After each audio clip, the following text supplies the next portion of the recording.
Howdy, how y'all are? We are back for another segment. The woman was fighting for her life, her feet dangling outside of a car, trying to get out of it while her abusive boyfriend, who doesn't allow her to break up with him, was holding her neck down on his crotch to a degree that she could no longer breathe. Her two ladies witnessed the situation, called 911 and followed the vehicle until it stopped.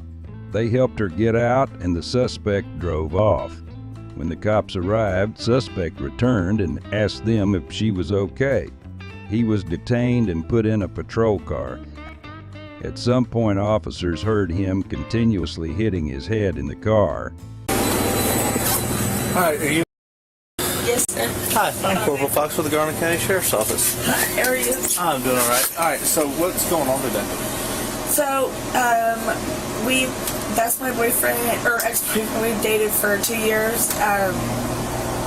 He has been physical a couple of times before. So then, him and I discussed, stop drinking. Kind of thought it was, substance abuse. He stopped for a while, got a little bit physical this week. That's, what one of these is on my neck. I put some makeup on today, but then we go to Texarkana, New Boston every Sunday. We switch a day with her father to go pick up my daughter. I went to go pick him up. We've been arguing all week because he's having crazy thoughts. Anyway, it doesn't matter about cheating and things like that. It doesn't matter. It's just he's been worked up. Okay. Yeah. We get in the car. He starts getting worked up. I asked him to pull over so I could go get my daughter if we were gonna argue. I don't want her to see that. He got aggressive. Pulled me down by the back of my neck, towards his crotch, held me there. I kept asking him to get up and I talked to him stop. And he said it's too late, all this stuff, and then he just kind of held me there and I'm crying and he was like, okay, I won't call the cops, and he literally, the second I said that, he grabbed my phone. I don't know where it is. I tried to call y'all on my watch. He starts yanking on it. Then he puts my face further down. I couldn't breathe and grabbed the back of my hair and I leaned back, and then he put his elbow on my neck and then his other hand right here, and he was holding the wheel, and so I put my back against the wheel so he couldn't turn the wheel.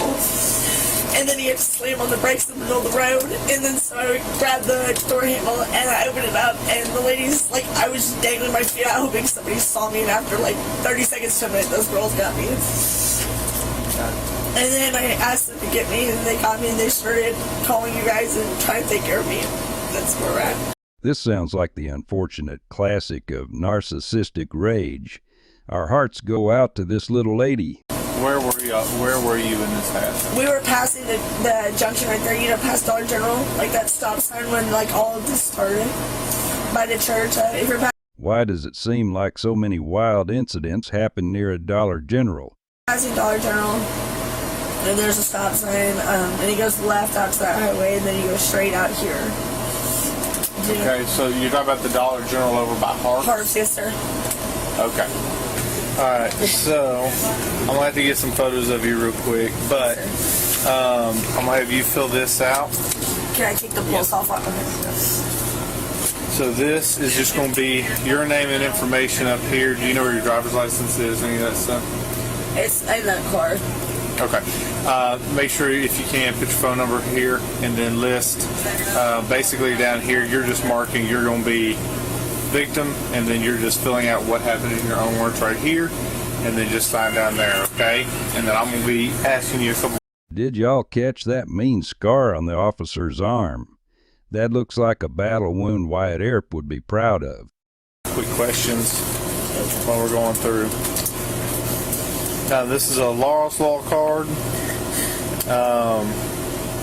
It's got some of your options as to what you can do. I'd encourage you, if this is an ongoing thing, you're wanting to order protection from this guy, whatever else usually does work better than a no contact order in my experience. Call this number, speak with Victims Assistance. They can help you with that. Thank you.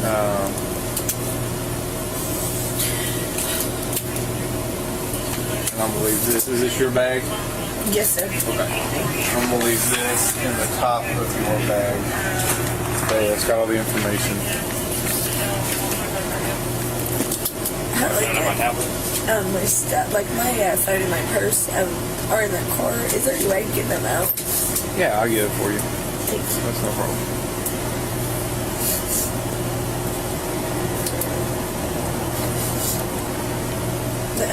My purse and my driver's license in there too. Yeah, I'll get it for you. Yes, sir. Okay. Has he ever used a weapon against you or threatened you with a weapon? Yes. Has he ever threatened to kill you or your children? Yes. Do you think he would ever try and kill you? Yes. Does he have any weapons that he can easily get to? Yes. You already told me, well, has he ever tried to choke or strangle you? Yes. Is he often violent or constantly jealous? Yes. Does he control most of your daily activities? Yes.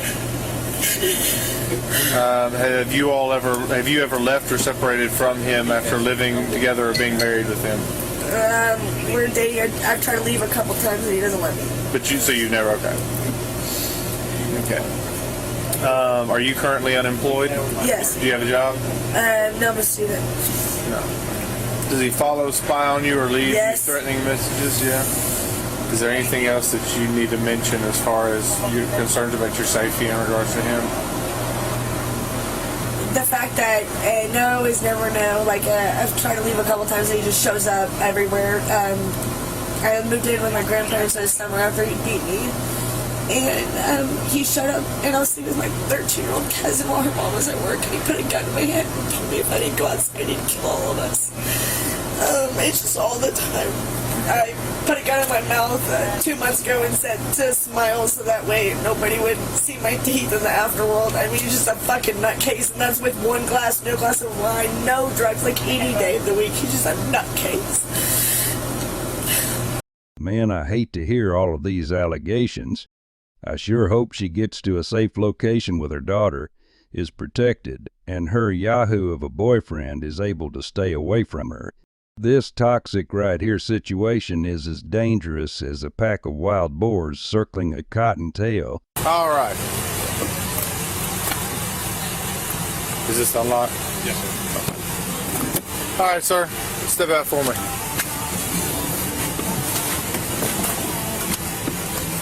Face that way.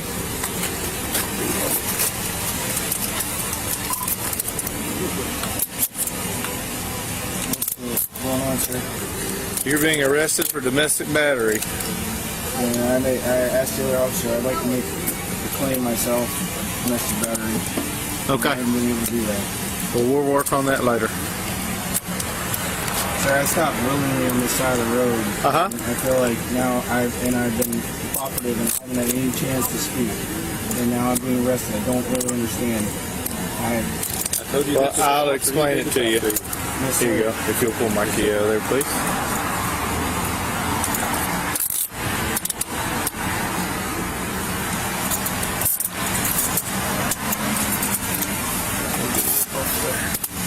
You got anything in your pockets that's gonna poke, stick, or stab? The only thing is my keys in my left front pocket. Take a step back. There you go. Face that right there. You got what here? Keys and maybe a Nicorette, and then Besides your phone out of the other vehicle, what are you gonna need? that's all, sir. That's all. Why Domestic battery third. so Anything here? No. what's that mean? So it means that you have battered somebody that you are in a domestic relationship, which can be romantic, direct family relative, all the way up to a certain cousin level, all that kind of stuff. And so we're gonna walk over here, and I'm gonna talk to you over here, okay? I'm asking you, sir. I'm asking you, sir. Do I get to make this report back? Because In regards to what? domestic battery. Okay, so why don't you explain to me what happened? Before you do that, Yes, sir. I'm going to read you your rights, okay? Why are And then doing you it can, before? huh? Why are you going to do it before I tell you what happened? Why am I going to read you your rights before you make a statement as to what happened in regards to, which also pertains to your arrest? Because you need to understand your rights. Yes, sir. Okay? Thank you. Sorry for asking questions. Nobody said you had to apologize for asking questions. I'm just answering your question. All right, so you have the right to remain silent. Anything you say can and will be used against you in a court of law. You have the right to speak to an attorney and to have an attorney present during any questioning. If you cannot afford an attorney, one will be provided for you at government expense. Knowing and understanding your rights, as I've explained them to you, are you willing to answer any questions without an attorney present? Don't know. Maybe. Certain questions, yes. Okay, so what is it that you would like to tell me in regards to this incident? How did we get here today? It appears this guy still doesn't get the fact that he is not in control anymore. He's still trying to commandeer the conversation like he is leading the Alamo. We think not. Here, I'm going to have you have a seat and you can face me. I just hit myself in the forehead, I'm sorry. How do we find ourselves here today? I met my girlfriend at our home, which we live here in Hot Springs together. We left to go get her daughter in Texas. She had been out with friends before that. On our drive, I asked her some questions that were pretty intimately uncomfortable for her. And at that point, she got upset with me and she grabbed the steering wheel and shoved my head into the window. And then let go of my head and hit me in the crotch. And then she shoved your head into the window. The driver's side, which I already said, like, I hit the left side of my head into the window.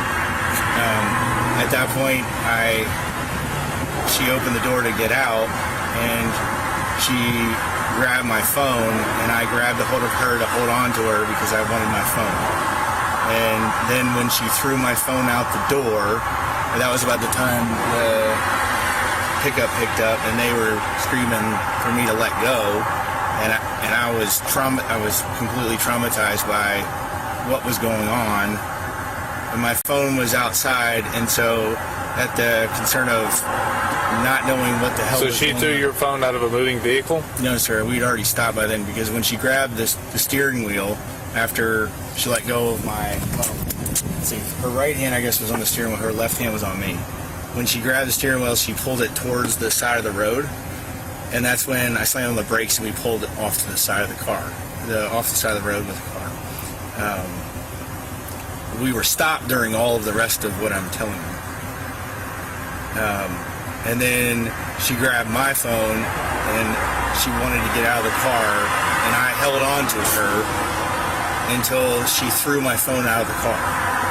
And then once she did that and the people came up, I drove off I'm like, hey, this is crazy. There's no reason for this. I drove down the road, I turned around, I came back, and I looked for my phone. It took me about, I actually don't know the time because I didn't look at the time. It was a long time because I felt like it was 20 minutes maybe that I finally found my phone. And then I drove down here, and as soon as I saw the officer pulled over with that white truck, I pulled over. The only reason I didn't come sooner was because I was looking for my phone. But I have no idea why we're in this situation, because tempers were otherwise, but I'm not. I did hold on to her until she released my phone, because I didn't know why she was intent on taking my phone with her. The plot thickens only by a little. It sounds like there is a definite pattern in this relationship.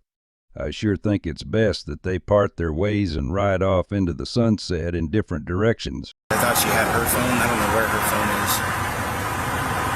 But okay, so you have no idea why we're in the situation we're in when we ended up with people in a rolling domestic disturbance on the highway? I get why the folks that pulled up, because she's trying to get out of the car and I'm holding on to her while I'm trying to get my phone, and then she threw my phone out, and that's the end of it. But the idea that there's more to this is not true, and I just want to make sure like I came directly here. I don't have any reason to think there's anything not to talk to you about, which is the point. But I've been quiet about it because he told me. Okay, so what's with all the marks around her neck and head and the blood in her hair and all that? I don't know what you're talking about. When we left, like, she was fine. Like I told you, I grabbed around her chest to hold on to her until she let go, and then she threw my phone out, and she chucked it out on the side, and then that was it. That was the end of it. Okay, and your phone is the one that is sitting right up there on top of your driver's side of your vehicle. The black one. Her phone is purple, so it would be obviously distinct. Okay. But besides that phone and the items I took from you in that hat, is there anything else that you need to go with you to the jail? No, but I want to repeat the fact that this disturbance started with aggression from her towards me to get. Let me see your head. Where did your head hit the window? Left cheekbone. Your left cheekbone? Yes, sir. So here? No. Here? Sorry. What's the bone below your eye? I guess it's the orbital bone below your eye. So this? Yes, right sir. Here? Ow. Okay. Let's slide in here. Feet in here. All right. Get you buckled in here. Will there be a report issued? Yes, there will be a report made. All right, so he's wanting to sit here and try and reverse press charges, saying that she was the aggressor and all this other stuff. He's full of crap because the story he gave me was that the whole thing started because she grabbed his phone and was trying to throw it out the window, so he grabbed her and was holding on to her until they got stopped. And then at that point, she threw the phone out. There ain't a scratch on that phone. Right. And they're saying he never even got out of the vehicle, so how would he have gotten his phone magically back? And no, we ain't buying that. So bullseye. I'm glad the officer sees right through that guy's bullshit malarkey. Anyway, we're going to get him started. This is our escort number. I'll do it. There's an old saying my Uncle Weston used to say. It goes, a black snake knows the way to the hen's nest, meaning a dishonest person will keep at it until it gets caught. Well, partner, you got caught and now must reap what you sow. Yes, sir. Let me get some photos of her and then we'll get out of here. So I wasn't able to locate your phone at any point in time. Here, if you'll step right over here, just along the side of this, right there. So where are you hurt? It's stuck in my neck right here, my wrist, my hands. There's just no bruising right there. No, that's fine. Okay. So here's what we're going to do. I'm going to shut this door for a second just to give it a clean look. That's how we got to do it, okay? All right. All right. And you said, can you pull your hair back a little bit, please? Thank you.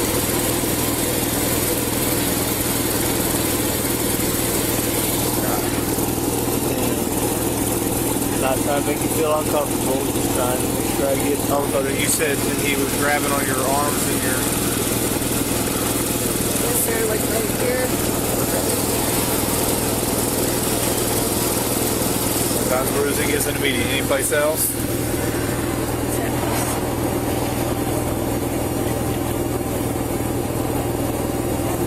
Okay.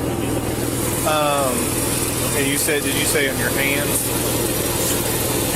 You can pull your hoodie up. It'll help you a little bit because you're kind of in a little bit of shock. I think you're shaking like a leaf. Sorry. All right, let me see. You said your arms and your hands. Just do that for me.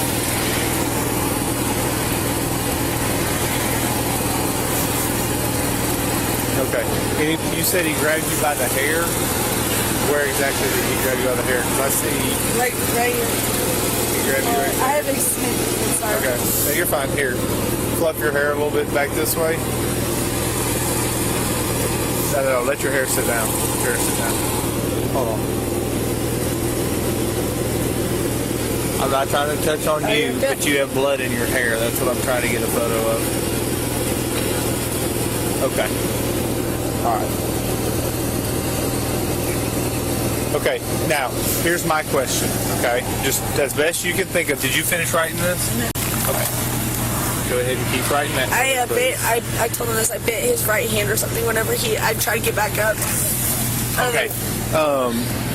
Is there any other injuries to him that I should expect to see, to your Nothing. knowledge? I know it's hectic. Yeah. There's nothing else. That's the only thing I think I could do. You just bit his hand, the one that he was holding on to you, or Yeah, so it had to have been his right hand because his left was on the wheel. That's what I remember being able to push back because he wouldn't have one on the wheel. okay. And then so that was the one that whenever I had gotten all of them, he had to put the elbow down. Yeah. And then whenever I gotten back up and he tried to grab me again, I bit his hand really hard. It had to be right here somewhere. Okay. So his hair down on my hand, black stuff. Yeah. So on his right hand or his left hand? It had to have been right. It had to be right hand. Okay. And then, so your name is. Sure hope she doesn't trauma bond her way back to him. This situation is as combustible as a Texas bonfire. My driver's license. Yeah, do you think? You're good. Hey, how's it going? So, as far as you could tell, are there any injuries that you noticed on him? He had no injuries? He pulled up. I made it just before he got out, made him put his hands on the wheel. He had no injuries whatsoever. Okay, you didn't notice a cut on the forehead or nothing like that? Okay, because I'm pretty sure he banged his forehead on your cage, and then he's been playing some other things up, trying to say, oh, she banged his head into the side of the glass. He was hitting his head in there? Yeah, I could hear him. Oh, okay. What a piece of work. People that kind of rage need some serious talking to. His head may or may not have hit the car window, but if it did, it sure didn't knock any sense into him. He don't head, but I mean, that makes sense what I was hearing him do. Yeah, because he's got a cut there. He tried to say that she smashed his face up against the glass over here. There ain't nothing over on this side of the face. I didn't know I could try to talk to her and that. Yeah. I didn't know if he was kicking that or hitting that, but I heard the noise. Yeah. No, this dude is. First thing he knows how to play the game. I swear I've met her before. The first time he got out, I'm not from Hot Springs, so if I met her, it's because of this job. he opened the door. He said, "Is she okay?" That was his first word. And I said, "We'll talk about that in a minute." I said, "You just catch the call."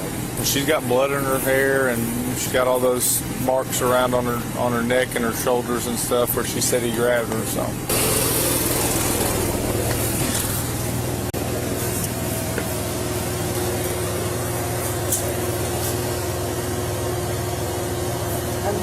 Sorry. I just did it. That's very All right. Just sign down there at the bottom where it says signature. Yes, sir. All right. Yeah, that's yours. That's yours. It's got all your information on it. It also has the sheriff's office number and victim's assistance number over there on the left-hand side, okay? Thank you so much. Do you have any other questions for me? No, sir. That's it. Okay. I wish you the best of luck, and I really hope that you'll follow through with the information on there, okay? All right. Thank you, ma'am. The suspect was arrested for domestic battery 3rd degree, a Class A misdemeanor. He immediately posted bail the next day and got out of jail. 2 weeks later, he pleaded not guilty. In the meantime, he was given a no-contact order to keep him away from the victim. A few months later, in June 2024, the victim asks the court to set aside the no-contact order, and the state agreed to null pros if the suspect had no new charges or problems until the next court date in 6 months. In December 2024, the charge is null prost on state's motion. I reckon I should be moseying on down the road. Y'all come back now, ye hear?